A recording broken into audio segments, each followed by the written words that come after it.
Hello friends, राज इतिहास के इस YouTube चैनल पर आपका स्वागत है। भारत की पारंपरिक जमीन में कई ऐसे राज दफन है जो कई वर्षों या कई सदियों के बाद आज भी उसी तरह ताज़ा है और अनसुलझे है जितने पहले कभी हुआ करते थे। ये रहस्य कुछ ऐसे है जिन्हें जितना सुलझाने की कोशिश होती है ये उतना ही उलझते जाते हैं। कुलधरा भारतीय राज्य राजस्थान के जैसलमेर जिले में स्थित एक शापित और रहस्यमय गाँव जिसे भूतों का गाँव भी कहा जाता है। इस गांव का निर्माण लगभग 13वीं शताब्दी में पालीवाल ब्राह्मणों ने किया था। ये गांव पिछले 170 सालों से वीरान पड़ा है। ऐसा गांव जो रात ही रात में वीरान हो गया और सदियों से लोग आज तक नहीं समझ पाए कि आखिर इस गांव के वीरान होने का राज क्या था। ये गांव अभी भी भूतिया गांव कहलाता है, लेकिन अभी राजस्थान सरकार ने इसे पर्यटन स्थल का दर्जा दे दिया है।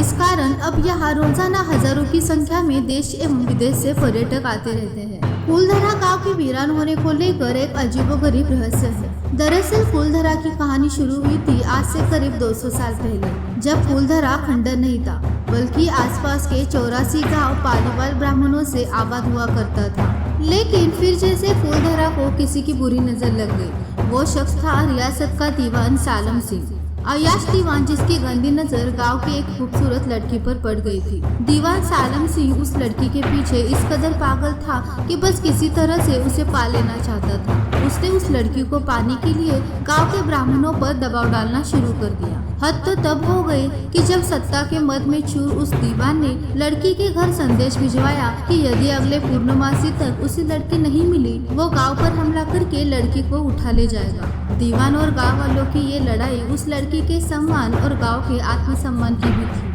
गांव चौपाल पर पालीवाल ब्राह्मणों की बैठक हुई और 5000 से ज्यादा परिवारों ने अपने सम्मान के लिए रियासत छोड़ने का फैसला कर लिया। कहा जाता है कि ये निर्णय लेने के लिए गांव वाले एक मंदिर में इकट्ठा हो गए और पंचायतों ने फैसला लिया कि कुछ भी हो जाए पर अपनी लड़की उस दीवान को नहीं देंगे। अगली शाम कुलधरा कुछ यूं वीरान हुआ कि आज परिंदे भी उस गांव की सरहदों में दाखिल नहीं होते। कहते हैं कि गांव छोड़ते वक्त उन ब्राह्मणों ने इस जगह को श्राप दे दिया था।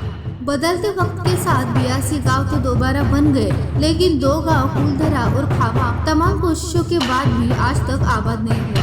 कहा जाता है कि ये गांव रूहानी ताकतों के कब्जे में है। टूरिस्ट प्लेस में बदल चुके कुलधरा गांव घूमने आने वाले के मुताबिक यहाँ रहने वाले पालीवाल ब्राह्मणों की आहट आज भी सुनाई देती है। उन्हें वहाँ हर पल कोई आसपास चल रहा है ऐसा अनुभव होता है। बाजार के चहल पहल की आवाजें सुनाई देती है। महिलाओं के बात करने और उनकी चूड़ियाँ पायलों की आवाज हमेशा ही आती रहती है। प्रशासन ने इस गांव की सरहद पर एक फाटक बनवा दिया है जिसके पार दिन में तो सैलानी घूमने आते रहते हैं, लेकिन रात में इस फाटक को पार करने की कोई हिम्मत भी नहीं करता। कुलधरा गांव में एक मंदिर है जो आज भी श्राप से मुक्त है। एक बावड़ी भी है जो उस दौर में पीने के पानी का जरिया था।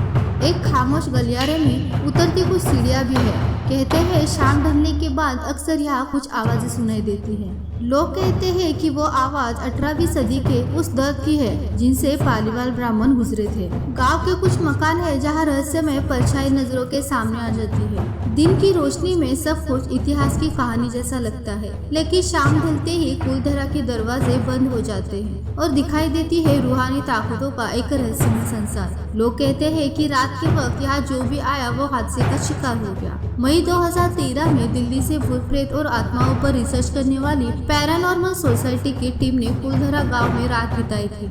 टीम ने माना कि वहाँ कुछ न कुछ असामान्य जरूर है। शाम के वक्त उनका ड्रोन कैमरा आसमान से गांव की तस्वीरें ले रहा था, लेकिन बावड़ी के ऊपर आते ही वो कैमरा हवा में गोते लगाता हुआ जमीन पर आ गिरा, जैसे कि किसी को ये मंजूर नहीं था। ये सच है कि कुलधरा से हजारों परिवारों का पलायन हुआ। ये भी सच है कि कुलधरा में आज भी राजस्थानी संस्कृति की झलक दिखती है। 2013 की रात्रि में जो टीम कुलधरा गई थी उनकी गाड़ियों पर बच्चों के हाथ के निशान मिले। टीम के सदस्य जब कुलधरा गांव में घूमकर वापस लौटे तो उनकी गाड़ियों के कांच पर बच्चों के पंजे के निशान भी थे।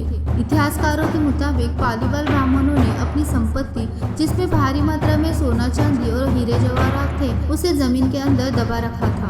यही वजह है कि जो कोई यहाँ आता है वो जगह जगह खुदाई करने लग जाता है, इसी उम्मीद से कि शायद वो सोना उनके हाथ लग जाए। ये गांव आज भी जगह जगह से खुदा हुआ मिलता है। कुल मिलाकर फूलधरा की सबसे डरावनी जगह पर पैरानॉर्मल सोसाइटी ऑफ इंडिया के तज्ञों ने आसपास होने वाली हलचल पर वैज्ञानिक उपकरणों द्वारा प्रयोग किया, फिर भी वहां किसी अनजान शक्ति के होने का कोई प्रमाण नहीं मिला। टीम ने बावड़ी के आसपास मौजूद कुछ पुराने घरों में भी ऐसे प्रयोग आजमाए, लेकिन पैरा विज्ञान की किसी भी मशीन पर कोई हरकत दर्ज नहीं हुई। ये ऐतिहासिक तौर पर सच है कि फूलधरा से हजारों परिवारों का पलायन हुआ। ये भी सच है कि फूलधरा में आज भी राजस्थानी संस्कृति की झलक मिलती है। दिन के उजाले में भारी संख्या में सैकड़ों पर्यटक यहाँ आते हैं, जिससे सरकार को भारी फायदा भी हो रहा है। लेकिन ये भी सच है कि फूलधरा में भूत और आत्माओं की कहानियाँ सिर्फ एक मनोवैज्ञानिक वहम है।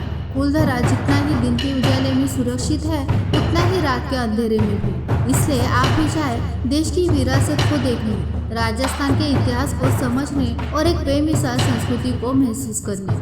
आई होप कि आज का वीडियो आपको पसंद आया होगा। अगर आज का वीडियो आपको अच्छा लगा होगा तो हमारे चैनल को सब्सक्राइब करें, लाइक कीजिए और शेयर करना ना भूलें। अगली बार मिलेंगे ऐसी नई वीडियो के साथ। Thank you.